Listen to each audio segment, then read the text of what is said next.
I am so genuinely convinced I'm going to get banned from John Powell's Instagram by commenting what the dog doing on literally every post of Moose.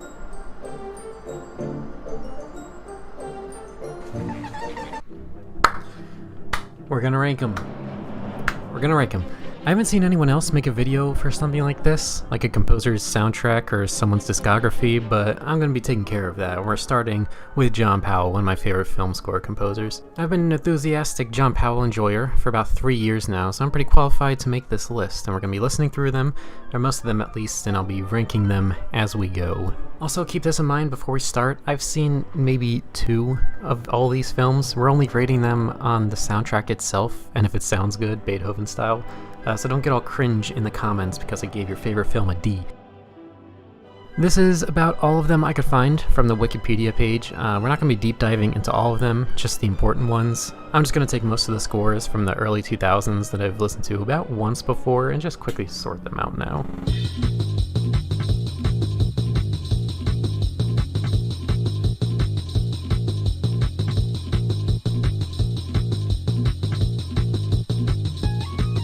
There, and if one of those soundtracks is actually anything better than a B, feel free to tell me off in the comments, because not a single one of them had I heard before making this video. Alright, let's start this list off with the original, John Powell's first score, Face Off. As his first real known film score, it's definitely not bottom tier, still very much standard 2-decade-old action film sounds, but I had some enjoyment in it. Good start to a legendary career, we'll put it C tier. Ants. It's pretty lit. I think the soundtrack is the biggest collab out of any of the others, but the John Powell tracks in particular I believe to be exceptionally good. I feel the soundtrack is a good bit better than the other ones from this time, so I think it fits well as B tier. Chill Factor. The only reason I included this is because it was John Powell's first collab with Hans Zimmer, but it's not actually all that special, but while it's not terrible, we're gonna put it in D tier. The Road to El Dorado. This soundtrack sounds like if Pirates of the Caribbean had a child with Ferdinand, except the father was actually just some obscure 90s adventure film that's barely in the public knowledge anymore. By no means I think that sounds bad. It's actually quite good. It's just a generic good. This film can get a B tier as long as I don't have to listen to it more than twice. Chicken Run, whoa, that's small. This is C, I'd say. About as good as The Road to El Dorado, except not as unique or exciting, but I guess that's alright because how upbeat can you make a soundtrack to a film that's about impending animal genocide? Evolution. Actually kind of lit for some random 2001 comedy film. It definitely sounds like John Powell. It's very nice. Tracks like the fire truck I'd for sure listen to every now and again. We'll put it B tier. Shrek. I think this is the real first fantasy-like score on John Powell's discography, which is a bit surprising because this one is a right banger. At first I was thinking of putting this one B tier, but when I kept thinking about it, it just seemed more fitting for A tier. And it's Shrek, so why not? The Bourne Identity. This fits well somewhere in the middle. I've listened to it a good number of times, but only as background music. It's got some nice tracks to it though, so I think C tier is good. The Italian Job. Okay, this one's actually pretty epic. It's gonna go B tier just because I don't think it's entirely worth A, but it's like a B+. We'll move it up a little bit. And the Bourne Supremacy. My opinion on this one is about the same as it was with the Bourne Identity, except this one's a little bit better, but that's about all. We'll put it B tier. Robots. This one is actually one of the first ones on this list where I would look in the comments and see more people talking about how much they love the score, not just the film. And I agree, I've never seen this film, but damn, this soundtrack makes it seem like so much better off of a film than what the stupid poster would make you believe. The track Train Station in particular is really good. A tier. Mr. and Mrs. Smith. I think I may have listened to this one time all the way through, like years back. I listened to a couple tracks from it again, and it just sounds like all the other countless 2000s action films John Powell has scored. I guess I can give it a C because it seems like other people like it, and it's got like one really good track. Ice Age, The Melts Down. Finally, we're getting to some more good ones now. Is this video still interesting to you all? Don't worry, we're getting close to you-know-what real soon. Anyway, this soundtrack is really quite nice. Notable tracks include Into the Sunset, The Water Park, and of course, Goodnight Sweet Possums. It's no surprise that I haven't seen this film too, but the score has some real good vibes to it. It's always fun to listen to. A tier. X-Men, The Last Stand. I don't know anything about this franchise, but I'm thinking if I did, I probably would have liked this one better. It's really good, it's just lacking in what makes it really good. I think that could change if perhaps I actually cared about what the X-Men is, but I'm sure it means something to someone, so let's just put a B tier. Happy Feet. Did you know that George Miller directed this film? It's crazy, yeah? And you can hear that in the soundtrack too. About half of it sounds almost like How to Train Your Dragon, while the other half sounds like Mad Max or something. And then there's a bit of Abyssinian church choir in there too. I'm sure it all fits well into the film, but that's really all I have to say about Happy Feet. I don't listen to this one a lot, so we'll put a B tier. The Bourne Ultimatum. Is there really anything more to say about this series? They mostly all sound the same, and like while they're all good, well, we'll just put this one B tier as well. Jumper, on the other hand, is like the Bourne soundtracks, but a bit more fun and interesting. I do like listening to this one quite often, so I guess we'll put it in the B, like the Italian job, but it'd be like a high B. Horton, here's a Who. Actually, a whole lot better than you would think. It's got some really unique tracks with some obscure instruments used, but unlike the Lorax, it's actually really fucking good. I'm sure it sounds even more amazing in the film, but even then, it's still one of the better soundtracks on this list. Give it a listen if you haven't. We'll put it A tier. Kung Fu Panda. This one, however, is just as good as you would expect. I mean, come on, everyone has heard this one. I don't even need to say that much about it. It's pretty lit, pretty awesome, even outside of the main themes. Very, very fun. I think it's fitting for A tier. Especially because John Powell is not even the main composer of this soundtrack, so we'll just put it right there. Hancock. This one often goes overlooked, but it's like the best out of all the other soundtracks that are in this style of music or film. It has some really good melodies, and just the progression of the score I really like. Have a listen to Death and Transfiguration if you've never listened to it before. It's proper epic. Let's put it A tier, why not? Bolt.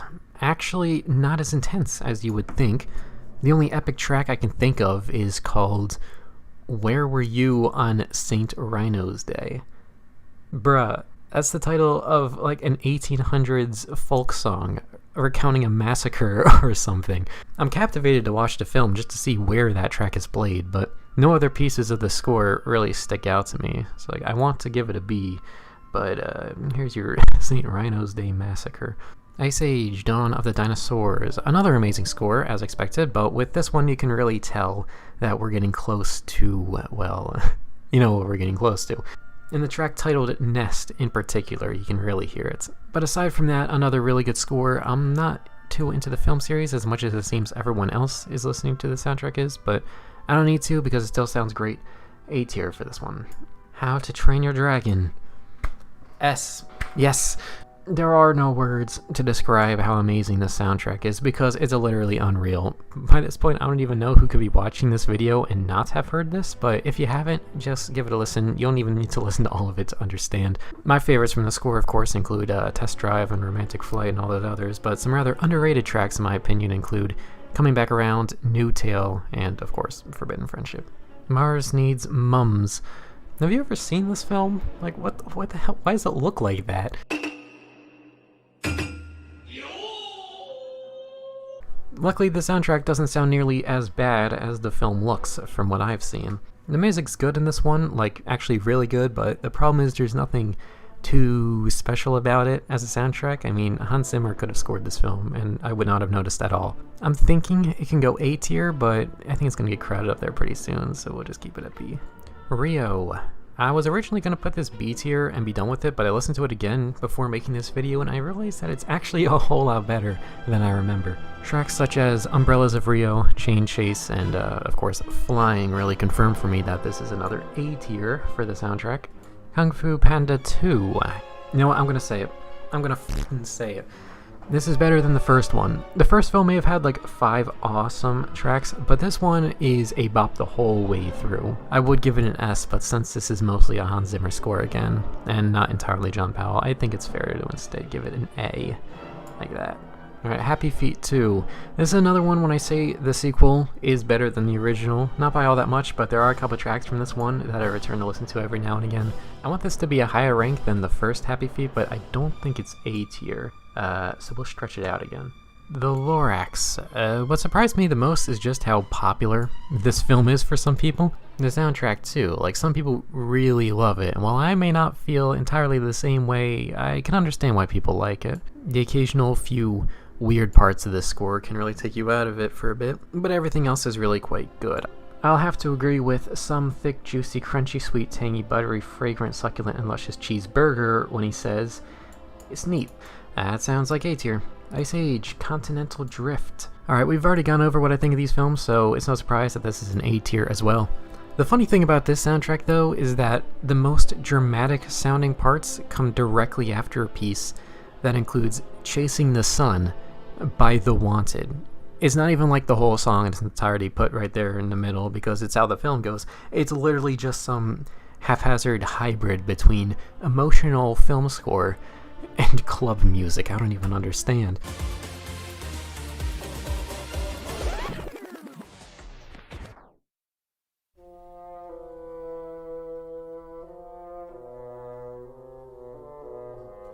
Rio 2.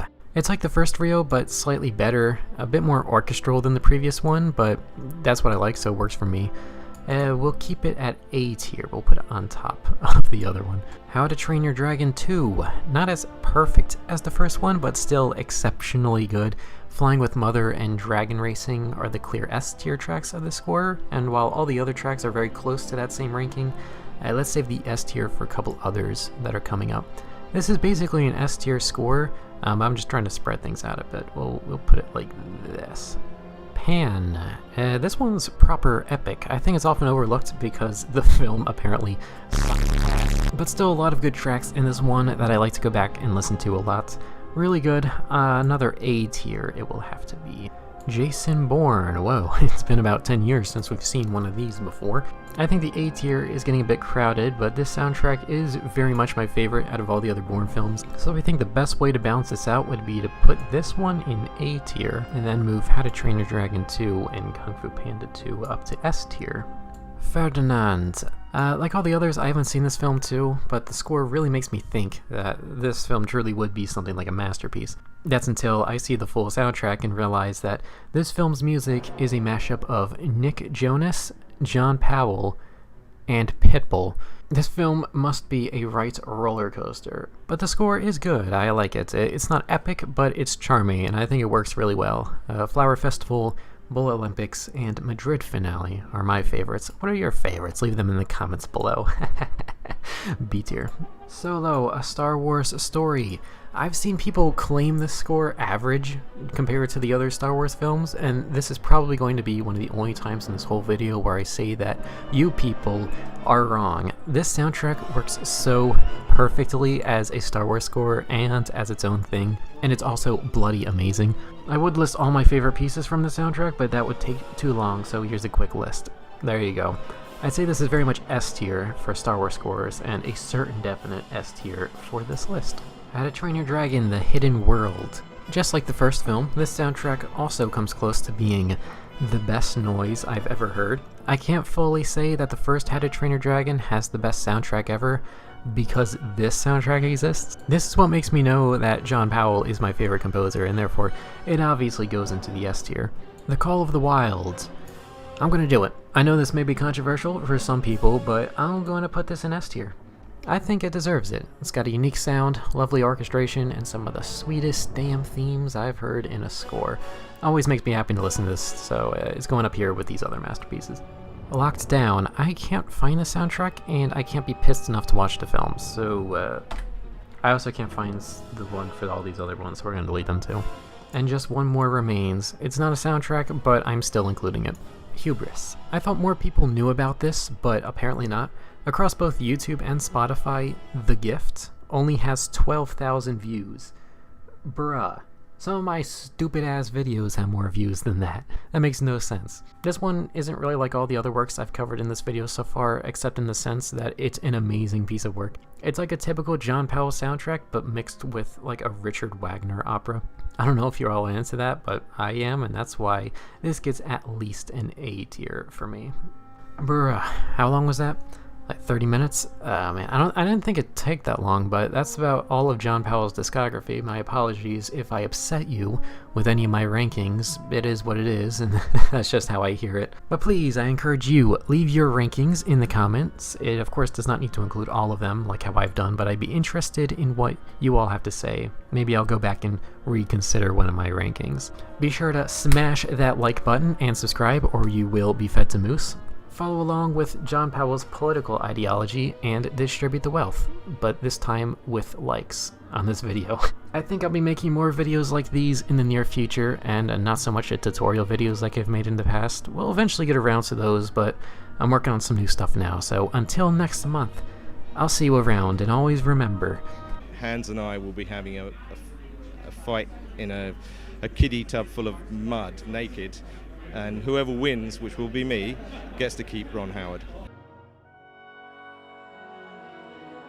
What was kind of that sparking moment in your life? Realizing that there was no God.